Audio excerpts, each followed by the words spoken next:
It's been a bit of a challenge for me doing all of this. Have you learned anything new about me? Breaking cycles, finding her purpose. There is incredible strength in the quiet process. I reckon we dipped into about that much of those crazy stories. Like, she's my kind of woman. She's unapologetic and she's creative and she's just driven and... Being the guy when you're still not quite the guy, but you're working out how to be the guy. Where do you draw the line? We could spiral and it lead to all of those negative things. People need to talk about that a little bit more openly. Life never waits for you. You know what? We actually aren't alone. But I feel like it's almost a bit like dating you up. Just trying to reel her in. Hello everyone, my name's Graham Strang, and I hope my younger self is listening. So, episode 11, with my wife. Again. So these ones are a little bit different. So every sixth episode, we're trying to do a bit of a review of people we've interviewed, state of the region, that sort of things. But yes, we're back together on the mic. You ready to pull a little bits and talk about it all? Sure. It's been a bit of a challenge for me doing all of this. I've interviewed some amazing people who just about knocked me over. I think they've all been a really nice range of different too. But that has been the different. We've had some consistencies, but we've had some just stories that are, that even the people behind the cameras weren't prepared for. It's even developing as we go along with the episodes and learning how to talk to people and let them talk. And me, who's a talker, has been a challenge. I think the most beautiful thing about watching it all unfold and roll, and probably from the other side of the perspective, is we didn't really have any structure around those stories. It's just sort of happened. And I think that's the beauty in it, is it's just everybody's had an amazing message. There's the consistencies in it. There's consistencies. Look, there's some lessons in it all. I mean, there's so much around small business, working for yourself, mental health, people's pride, and then being humble at the same time. It even got me telling some stories from time to time that I did half forgotten that happened in my life because I'm talking to these people. And it's been fascinating. I think one of the things that, like, you and I talk a lot, but I've loved being able to see you talk and reflect more with each individual person, and you share a little bit of that with everybody. I feel like that's been pretty incredible to watch. Yeah, have you learned anything new about me? That's a hard one. We've been married a long time. That's why it's called the hard way. No, I don't think I've learned anything new, but I think I've come to appreciate a bit more of just like the level of the load that everybody carries and how it varies for each individual person, including yourself. I guess that's been the magic in the sauce. Yeah, that's what I've really liked. Man, you go back to the first episode that we did, where I just sat here and just went, this is what I think it's going to look like. And I think it's actually steered around a little bit and just trying to make the story work. And part of tonight is we're going to actually go through those 8 episodes we've done with other guys. No, 10 episodes we've done with other people, and get your opinions on a bit of it as you've seen it, and some of mine.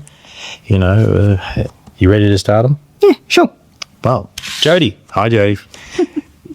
It was all around breaking cycles, finding her purpose, refining herself, leadership, while she's general managing for someone, starting her own business. As you watch these episodes, what did you get out of Jody? Well, like a couple, but Jody's was probably a little bit, I think a little bit difficult for me to swallow. It was kind of like a punch in the guts because we had some very, we had similarities in our stories. And I think the one thing that I did love about it the most, though, is she really reflected that she's not here to play. Like, she's serious in what it is that she says that she wants to do, and she just does it. And she loves the fact that she gets to take people along the way with her. I feel like that is probably, I don't know, I loved that probably about her story. Yeah, and then that's what I've even said it to her. I love the bluntness that she is. You know, the where you stand, and I took a lot from her story. And we talk more now than we probably ever have before because of it. And I think the beautiful thing about her personality as well is she's never needed titles. Yeah, like, she's just pure guts and vision, and she just drives with it. I think that's what I love about Jodie. Then we move on to Ruko. Oh, Peter. The voice before the voice of the show. You know, he was a story of starting with next to nothing, building a marriage, how he made charity into its own beast to go to the next room, burnout. I mean, and he was probably one of the first to touch on what he looked like outside of work. You know, who he was, not Peter the work, Peter the husband, Peter the father, how that all worked out. I think Peter's message is that there is incredible strength in the quiet process, especially from somebody who has such a booming voice. I think it's never lived down. Every event that we ever went to is like, Teela, the Sheila. And I'm like, oh God, Ruckus, can you not? But I feel like don't be shy. I did. Well, yes and no. I never love attention, not center of attention. Attention in Ruko's world, maybe. But I think the one thing I loved about that and his personality is, especially when I lost.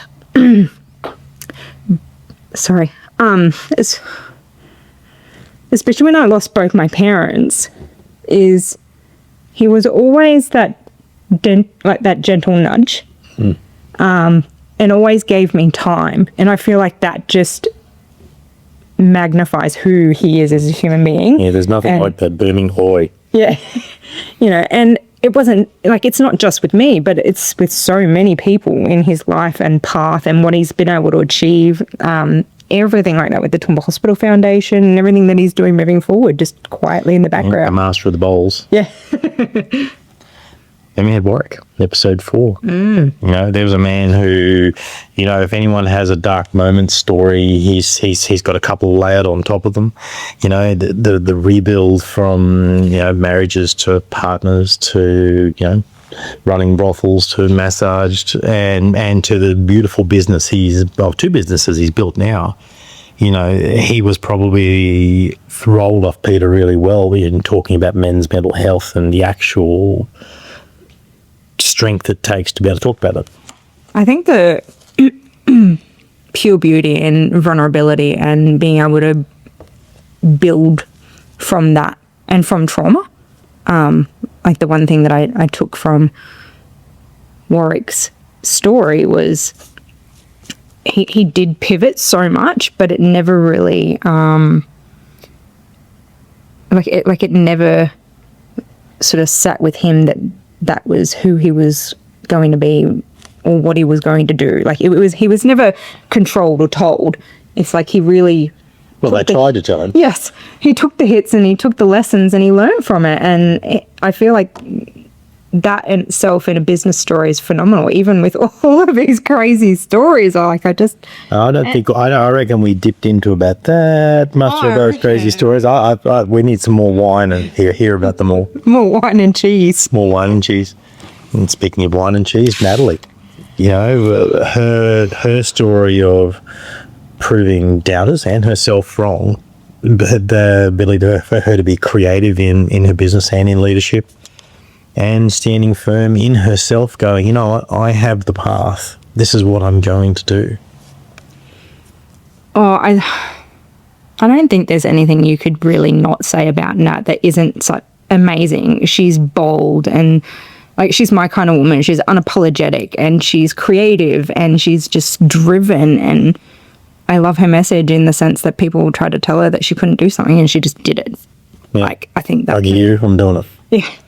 I'll prove people wrong. She is now, with the sale of the business, they're moving into her next project, which she touched on with us. I believe she's going to do some amazing things. Absolutely. And I feel like people need those voices out there because it makes you see things differently, question things, and allow for change and growth, and to not be afraid to change things up. Like, she's been doing Vigor for a while. Oh, so 20 years. That's probably longer. We probably got that wrong too. She'll correct me. Yeah, Sure. of course you will. Episode 6 was you and me. Yeah. That was us having a bit of a chaos recording couple, throw it together. We came up with the idea of doing that state of the region a few days before. Actually, we thought it went pretty well. Yeah, nothing like tired and... Yeah, I even get to talk politics. I'm pretty proud. Oh my goodness, yes. But I just think it goes to show that it doesn't matter how overextended we are, we'll just show up. Yep.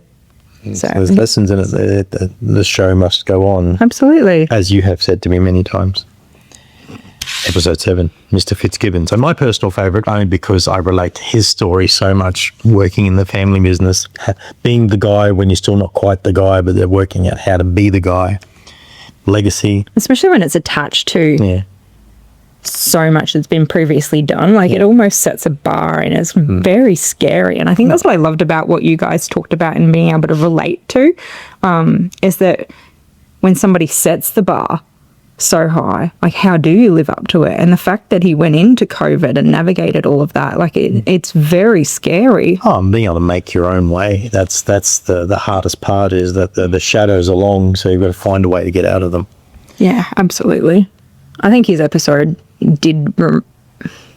he shed some light on being able to stay humble and hold on to those roots of what is important and lean into your team and find those people.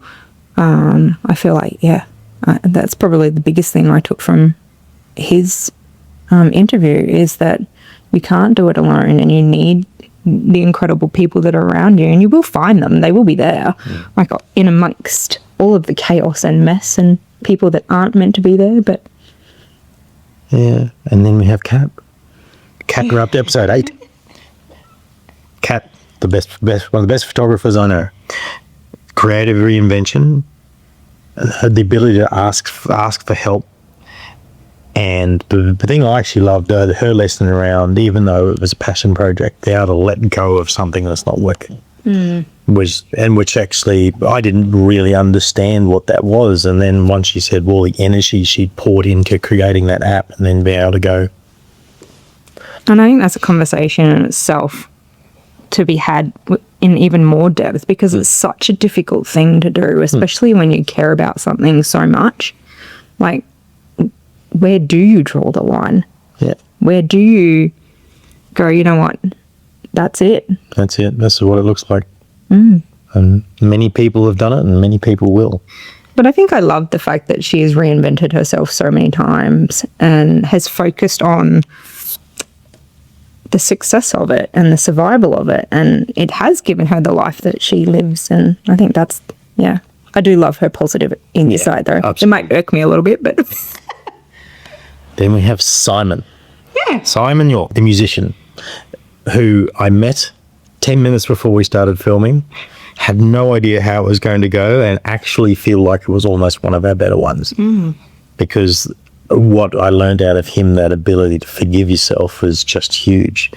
And finding, while we had a bit of religion talk, the religion inside his music was amazing to hear how settled he is now, but he's probably not at the heights he was when he was probably the most successful with finding that inner peace side of what he was doing. And I think that's important for whatever that looks like, for whatever individual, is to have something that does help them ground, whether it's religion, like God, universe, a creative outlet, like Kat, when she talked about her painting and stuff like that. I think I really enjoyed listening to Simon's story, because it was such a journey and it was such a process, and there were really big highs and really low lows, and all of the in-betweens, and all over the world. And I think the non-judgment stuff, I really loved his story around how he spoke about the gentleman that would come and listen to him play all the time and was a little bit of a spender, and he'd asked to play a particular song all the time. And my brain, even before he spoke about that part, was immediately like, why? Why was this guy asking to play this particular song all the time? And then he got into explaining why the gentleman did, and the fact that his wife, the gentleman was dancing with his wife, and that she'd passed away with that particular song. So it really signified a moment for him to try and remember her and enjoy memories past. So, which made me reflect a little bit on sidestep, but a creative moment is where your life and things that you do can be shaped so much by your external factors and the people that are immediately surrounding you. And a creative element is, I went to primary school and I had this drumming teacher who was amazing with all ages, and I would drum, and I looked forward so much to this lesson. Like, it was the highlight of my day, of every week. I'm like, yep, I'm going to go to high school and I'm going to be a drummer. And I get to high school and didn't have somebody so supportive. And as far as this drumming teacher was concerned, women didn't play the drums. So it, like, in that moment, we had to give up our lunch breaks and stuff if we wanted to use the music room. So the time that we did have always went to my male counterparts. And it also, like, I was like, that him talking about his stories made me reflect on things that I hadn't thought about in a long time. And, like, regret's a horrible thing, but it always circles around to the what ifs. And when he touched on the mental health side and all of that, in going, okay, well, what do we do with this? We could spiral and it lead to all of those negative things, or we could try and take a positive spin on it. So I think he was an interesting person, and I definitely loved hearing his story. Then there's probably the hardest one I've done, which is Sam, which the story is unreal. But there's been some, out of all that grit and grief and the rebuild and, you know, him learning how to show up for others and himself in it all, it's been some cool stuff. Like, from me doing that and posting them, I've heard from Millie, I've heard from Bron, you know, I've talked to my sister about it. You know, there's Sarah and I have talked about it. Now, all of a sudden, there's 4 or 5 people who've just reconnected really quickly because they were like, holy crap, I remember the moment. And, you know, it still gives me goosebumps, you know, because that was just the honor it gave me for him to give him a platform to tell his story. I think telling his story in a moment and sharing grief, there's a lot in that. And I think it showed just how much strength he has as a human being and as a business owner, navigating that and still having to show up. And that the fact that his story being shared on a platform has allowed those connections to be able to reconnect and restart conversation. You know, I think there's a bit of a movement happening at the moment, and I know there's somebody doing some really big things around it's cool to talk about grief. And I feel like people need to talk about that a little bit more openly, and just share stories.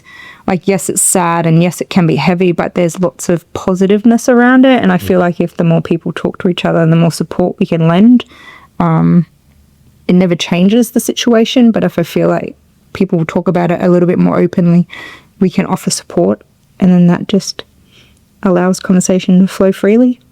If you're from around here, chances are you've worn something that we've embroidered, printed, pressed, or branded. Whatever it is, we just get it done. So if you need something, drop in and see us.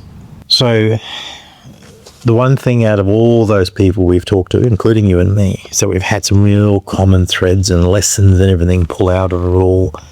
You know, things that keep coming up is things like resilience, having to be a bit vulnerable to lead. You know, the fact that so many of them have preached that you've got to ask for help if you can't do it. Everyone has a different story about the challenge, but then how they've reinvented themselves on the other side. But and then dealing with the mental health side, they're the same factors that keep popping up in all those people working for themselves. I think the common thread for me that has come through in amongst that all is life never waits for you. Like, it definitely never waits for you to be ready. So for you to take those lessons in those moments and to really make sense of, I don't know, the beautiful in all of the chaos. I think that's what I love the most, is just, it's I think, like you said, everybody that has been interviewed has shared something that is raw, hard, and slightly different. Yeah. Yeah, you look at the lessons you take from a Warwick are different to what we're going to get from Sam, which is different to what we're taught from Cap. There's just that's what I've really enjoyed about I've taken some lessons out of the Mo just on different viewpoints. Just going, okay, the bit I've had to remind myself is that there's only so much you can control. As much as we try and wrestle it, in the end, sometimes you've got to put it down and go, I cannot control that. So how do I then keep this going forward while managing that there? And that's hard. I think there's great strength in vulnerability, but also in choice. Yes. And I think they partner well. So yeah, I'm terrible at being vulnerable. Oh, I know. You put a ring on it. Yeah. So you haven't seen a lot of the behind the scenes stuff, but you watched a lot of episodes. Is there a particular moment in one of those episodes that really jumped out at you? Oh, there's so many to try and recap. Holy heck. I think I've just loved watching them all because they are so uniquely different and authentically them. And their opinions and what they've shared has all been, yes, have had common threads, but have all been them. And I think that's what I love is, especially in Toowoomba and learning this stuff about all of these other incredible people in business. And I love watching each of their individual stories and then having that feeling of, you know what, we actually aren't alone. And I think that's the hard part when you go through struggles in business or anything really in personal life, is often it's easy to get caught up in all of that chaos and feel very alone. But I've loved the differentiating stories of them being authentically themselves, and that it allows me to just sit there and go, you know what, I'm good. I'm good. I'm not alone. Look, I've got a couple of moments, but my favourite one outside of it, you talk behind the scenes things, actually wasn't behind the scene. It was me trying to work out, was I helping that one person? Have I made a difference to someone? And I was a stranger in the car park here as I was walking out, going to my car to run something somewhere, and a guy pulled me up and said, hey, I've been tuning in. I really love what you're doing. I didn't know him from a bar of soap, and I was just saying, well, that's if I've got one person that we've made some sort of a difference to, then I'm happy. And I think that's a beautiful subject in itself as well, is it's all moments. Like it's all, like people say moments, sliding doors, but like moments like that. And I feel like, especially when you're like talking to Sam or somebody like that, it's those moments that don't typically happen in conversation often that you realize that they're the things that make the most impact. Yeah. And I just love that we get to share stories. I do have a good third wall moment though. I was deep in conversation with someone over here. I actually want him in Cat. And behind that camera right there where I'm pointing is Jack. And his mother's over here on that side. You can't see them. But Kat and I were heavy in discussion about something, and it was really good. And Nicole was kind of like, yep, this is good stuff. We're going to use it in this. And a voice chimes in over the top of the camera, and it's Jack, and all you see is Nicole go.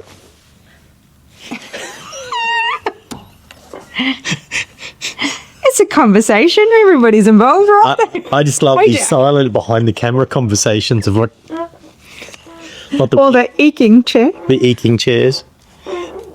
I don't think we can edit that bit. that's all what makes it fun too. You know, we're in front of the red table and talking a fair bit of rubbish, and I just think it's been good. And I'm hoping that if you're watching and listening and tuning in, that you have taken something out of it, whether it's humor, whether it's something that's meant something to you. You know, it's just been really good. Yeah, you know, I don't think the podcasts are just stories. I think it offers a great opportunity for reflection. Yeah. And to ask the questions and have the conversation. And, you know, I've been sort of reflecting a little bit, going, you know, do I go looking for the big guest? And absolutely not. I enjoy the people that we have. You know, I felt that Sam was my big guest, because just being, and, you know, I said it before, I felt absolutely honoured and blown away that was where I had the compliment of giving him the opportunity to tell his story that he'd never really talked about. And I feel like even him being able to sit there and openly say to you, like, I came and I felt like I was ready. And for somebody to openly say that when they're dealing with like that level of heaviness and grief and impact in life, like you said, is incredibly humbling. And I love those stories. Yeah, so I think I'm just going to keep doing much of the same. Keep finding those good people, telling their stories. I feel like I really want to, and again, it's still my podcast, but I would love to hear more women's stories in business, especially women in leadership, who don't play by the old school rules, like are loud and speak up and get labelled too much, and, you know, don't shrink to the titles of you know, you need to be quiet now. I would love to probably see a few more of those. Where are you? Find us. Reach out to me. Tell me you want to be on. And like you said, probably people with, you know, not polished stories, not that Instagram perfect, but are just real and authentically themselves. So that's almost a wrap. That's, 10 guests, including myself. I didn't get to interview myself like I wanted to. I still want to try and do that. But, you know, all I can do is thank you all for tuning in. Please keep leaving your comments, sharing the episodes, follow us along at the hard way. Teaser for episode 12. It is actually a woman. But I feel like it's almost a bit like dating you. Just trying to reel her in. Good luck with that. Although that was a process in itself. you used to tell me your baggage. Yeah. Well. So yeah, that's the podcast. That's episode 12, pulling it all apart a little bit. We all survived a federal election. We're all still here. Are you really going to talk politics again? I had to get something little in there. Oh, God. Thank you, everyone, for watching The Hard Way. I'll see you for episode 12. Thanks. Welcome to the HPW News. Yeah, do that now. You're right. Go. And no, that's what we're doing. Gotta do the. Ready? Yeah. But now it's like. Welcome to HPW News. Breaking top story. My coffee cup is missing.